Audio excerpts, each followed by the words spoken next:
पुनमपु तरामनो उक्चरी हौजिक USA Canada Mexico na yumbu orega sathariba FIFA World Cup inisinga kuntaruk ki sanakiba matching News Live ki makaidigi miyamda salbakna paodam jari Mexico na South Korea thorga low out stage se qualify oiba ngamba ahan baleba oire Switzerland na Bosnia and Herzegovina adu Canada na Qatar maikiba fikre ahan bahab loiba phawda US na Australia dagi panjin ani sono da martin tharaga laiki Juntra mapangi nungai matung baro makai tabadigi haurga US amasung Australia gi markta group D gi match sanaba hoki yumbu US na mari ani ahum ama prometas aduga Australia na manga mari ama prometas sanakiba match adugi hogolapodgi yumbu US ki sanori singa bon khare hena pajo sanaba ngamki match asda US na panjan sanba yaba counter attack masing hena sathaduna sanaba ngamlaba su panjan sanba yaba shoot masing yamna kawba ngamkide adum oinama match adugi 38 suba minute US na Sathar ki fazaraba counter attack ama thingna bahona bada soibidagi Australia gi si burgess na masagi makai da panjan ama sansin jaki sobi san ki panjan aduna maram orega Australia gi sanori sing da ninghan naba hon krabasu yumbu US ki oinadi anoba thona ama piba ngamki Australia gi makai digi maram makhoi gi asoiba adu mekhan naba kan mamon sanar ki adu bon paibi sang nem khimana maram orega panjan sanba hona ki sing mai pa pangam ki de amarom da bon khara hena Pajan sanaba ngamliba US ki makai digi ni pumdoi suba minita konglai tuna counter attack ama satharki counter attack adu sanaroi free man head toksinduna panjan da onthok ki baga doidana hab loyo phawada US na panjan ani surenda margin thalro leiki USA Mexico amadi Canada na yumbu orga sathariba FIFA World Cup inisingani kuntaruki ngasi sanaki ba tongan ma matching da Mexico na South Korea thorega no out stage ta qualify oibangamba ahan ba laiba oire Switzerland na Bosnia amasung Herzegovina adu Canada na Qatar maikiba fikre Bosnia and Herzegovina amasung Switzerland gina sanakiba match ngasi nongaram dai pung baro makhai tabadi haurga Switzerland amasung Bosnia and Herzegovina gi markta sanaba match sanaba hoki Los Angeles da laiba Sophie Stadium da Bosnia and Herzegovina mari ani da format aduga Switzerland na mari ahum da format ta sanakiba match adugi oina Switzerland gi sanoi sina bon khare hena paidon sanaba ngamki hogolapodgi Switzerland gi sanaroi singa bon hena paidona sanaba ngamlab su panjan sanba yaba target shoot sing kawbagi dongchaba masing yamna phangba ngamkide amaromda bon paibigi sang lemna basu Bosnia and Herzegovina panjan sanba yaba counter attack sing chataduna sanaba horki adubu Switzerland gi defender sing amasung haisinaba kifana attack sing adu ariamda tahanki sanakiba match adugi ahanba half loy forward Switzerland na corner kick mari kawba phangki aduga Bosnia and Herzegovina oina ani khatamak phangba ngamki ahanba half loy forward lebak ani mana panjan amar sanaba ngamki de ani suba half sanakiba adu Switzerland na hana digi hena phajaba mongda match adu mai pak ngamlabagi dama counter attack sing chataduna sanaba horki match asada Switzerland na bon paiba sang sada omfuri thoi oikiba matamda Bosnia and Herzegovina bon paibi sang sada kuthani fan khak oiki leba ani na kan mongda lamba tongna kiba adugi Umdra mari ama sumo da suba minita Switzerland na zone manjambina panjan ani aduga marfu mari suba minita Ruven Burgers na panjan ama sanki leba ani na makhata na sanaki ba match adugi injury time da panjan ama mam sanaba ngamki match asigi oina Switzerland na panjan mari amada mai paki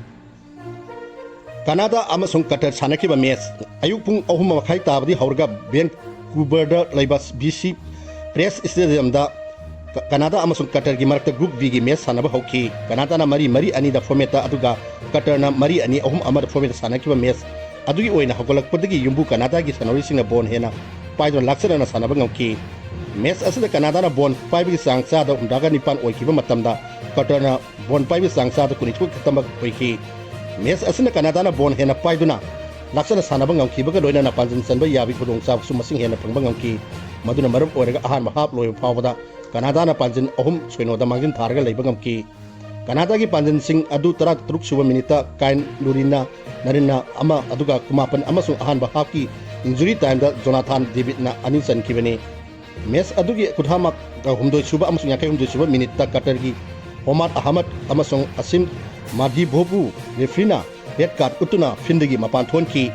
Qatar gi sanaroi ani handhakiba aduga Canada na bon hena paidon sanaba ngambi khudong saba lorga panjan sanba yaba attacking masing hena sataduna sanaba ngamki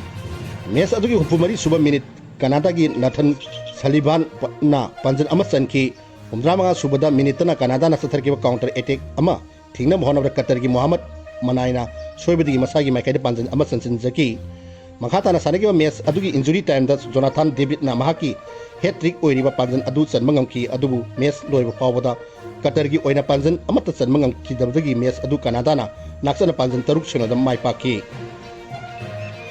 Mexico amasu South Korea na sanakiba match ayuk pung taruk makai tabadi horga Godan darda leiba Antro Stadium da yumbu Mexico amasung South Korea gi marakta lamba tonaki Mexico na mari ama ani ahum format aduga South Korea na ahum mari ahum format sanaba haukiba match adugi oina South Korea na bon khra hena paidon sanaba ngamki match asida South Korea na bon paibi sangsa do humdramanga oiki buga matamda Mexico na bon paibi sangsa do nipum toy khak oiki Group A gi sanakiba match asigi oina leba ani gi sanori singa makoi gi haising utuk na duna mai pa pangamnaba akan momong da naba tonaki adum oinamak akan bahap loi pawboda leba ani na panjan amata sanaba ngamdra laiki ani suba hap sanakiba adugi yakai suba minita Mexico gi Luis Roman na match adugi ahan ba panjan sanba ngamki sanariba match adugi aroiba matam pawboda South Korea gi maikai digi equalizer oigadori panjan adu sanba ngamki dabdagi match adu Mexico na panjan ama soinoda mai paki Group A gi oina South Korea maitiba piram na matung Mexico na point tebanda point taruk thanglaga kaidigi makok thangna laikiba loina na Fifa World Cup nisingani kuntaruki lock out state qualify oiba ngamba ahan maleba oire Iran leba ki fiend devi kholaw ama sathariba World Cup asida Iran gi sanoi singna sathuk asin tawbada US gi maikai digi athingba thamlakiba adubu akan mamong yani da phongdokhiba loina na phubon gi masana gi oina malem gi governing body oiriba FIFA ra wakat abgi damak sem sakre Iran football to federation na phongdokhiba gi matu ina Iran gi sanoi singa US da match hanabagi damak lakpa amadi US gi hadikibda pung kumai gi matam hena loba yaro khangala kiba adu laibak thibani masina maram oirga Iran gi team da chauna khudong sa da mai udade national team amana atopa laiba amada match hanaba satpa matamda yamdabdu minini gi mamang da makom dul laiduna sanoi singa changi bibam amadi technical team gi tabak tharom paikhan abigi matam phangali bani adu bu hairiba matam asi US na Iran gi sanoi singa phangandre indogaba numita New Zealand da Iran ga sanagi match panjan ani ni da draw satuna sakiba adu Iran gi oina di nongai ba boide US na Iran gi sanoi sing wakhan laita handabada maram oirega match adu mai pa pangang kidamne haina maran sirakli iram asigi matang da US gi Department of Homeland Security nataga FIFA gi mai kai di wafam mata hongdor ko laitri ngasi oina di FIFA World Cup inisingani kuntaruki paodam matang solution jari amuk makha tarakpada manipugi sanabi paodam amuk bijari Maifafi Memorial Yaribok United FC amasung SSA Trap FC Maipa Kre Mangan Foundation na sindor herok leitan makongda leiba City Club ki playground da team kutrain thoina karup ipan thona khaidok tuna sathari ba mari rak su bai bai pak Memorial Trophy English ani kudruki ngasi sanaki ba tungan ba match singda Yaribok United FC amasung SSA Trap FC Maipa Kre ngasi nung tenpung ohum makai ta badigi haurga ahan bak ground dagi Kuthat suba match oina Yaribok United FC amasung Irenban FC gi marakta namba tawnaki team ani gi marakta sanakhe match adugi oina nakat anemaki sanoi sina changchak bon paibi sang manana sanaba ngamki nakat anemaki sanoi sina heisingna manana sanaba ngamna basu ahan bahap loi pawada Yaribok United FC na panjal ani amada mangjin tharaga leiba ngamki Yaribok United FC gi panjan sing adu match adugi minute 35 amadi ahan bahapki injury time da nanda amasung bonena mathang sina amamam chankibani aduga Ariamban FC gi panjan aduna tarasuba minute da risikes na chankibani ani suba hap sanakiba aduna nakat ani maki sanori singna makha tama panjan sing chanma ngamna ba kan mamong da namba tonaki adubu bon paibi sang manaki bana maram oirega panjan channa hona kimbasing mai pa ko ngamna ki de mes adugi apiba aroiba matam phawada Ariamban FC gi maikai degi equalizer oigadari ba panjan adu chanma ngam kidabana maram oirega match adu Yaribok United FC na panjan ani amada mai paki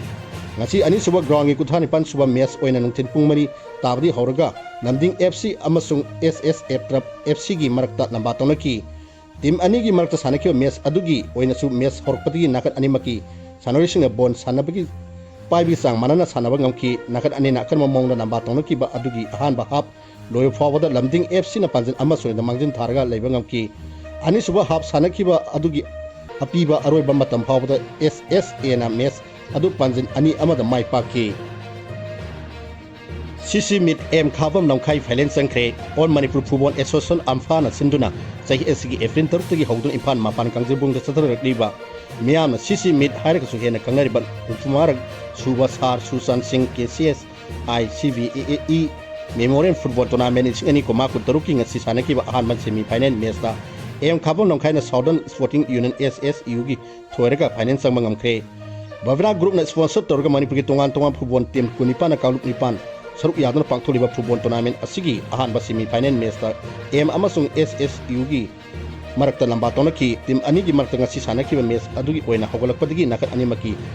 Sanaru Singna Sangsata Bon Fibi Sang Manana Sanabang Kibana Maram Orega Amana Amagi Maika Pandan Sanaba Hona Kisim Mai Papangam Namnaki Day Nakat Animana Kanwa Monda Nambatonaki Adugi Ahan Bahap Loy Forward Team Animana Pandan Amata Sanabangam Dandaki Ani Subahap Sanakiba Adugi Oina Sunakat Animaki Sanori Sing Changchata Bon 5 gi sang manana adumak sanabangam kibra namaram oirega amatan amana ama bu laksabak ngatron tawduna sananaba hona kiba sing mai pa ngamna kide ani suba hap sanakiba adugi injury time da am gi saikom abinasna panjan amatsan mangam ki adubu SSU gi oina mes loi for the panjan san mangam ki dabdagi mes adu aims na panjan amasuna da mai pa ki State 11 thang ta championship Nisingani Kuntaruk Pangtolagani, Taski Kumangadi Horga, Kuntari Power, Numidhomi, Sukna, Huyen Lalong, Tangta Association Manifuna Sinduna, Kutra Marak Suba State Sub Junior, Junior Amasung Senior Tangta Championship, Nisingani Kuntaruk, Yunam Hundol, the Laiva Tangta, Shalenda Pangtolagani Hari, Eremasigi Marina, Huyen Lalong, Tangta Association Manifuna Tato Poseron Amanhai, Pangtoko Championship Asida Manifurki Tongan Tongan upon the Lady Tangta, Sindam Sang Kuntadigi Sub Junior, Junior Amasung. Senior kin fa masa amadin masa amad lupa amadi nupi sanoi sing amadi operation yauna punam yoi kutham sohonga yakai humdene soruk yagani haiba championship asida event ani legani event sik adudi funaba ama amadi funaba ani suwa amasung kangnon satwa thang haiba thanglon khonglen khulon ni championship asli maru oina nupi masa sing masana masabu ngakthok sabung ngamnabagi pandamda amadi meka bansak gi naha sing lapna lehna ba pangtokoni haiki Gosalapata MM News Live channel bumiyang tabri khwai punamako amuka na kurumjari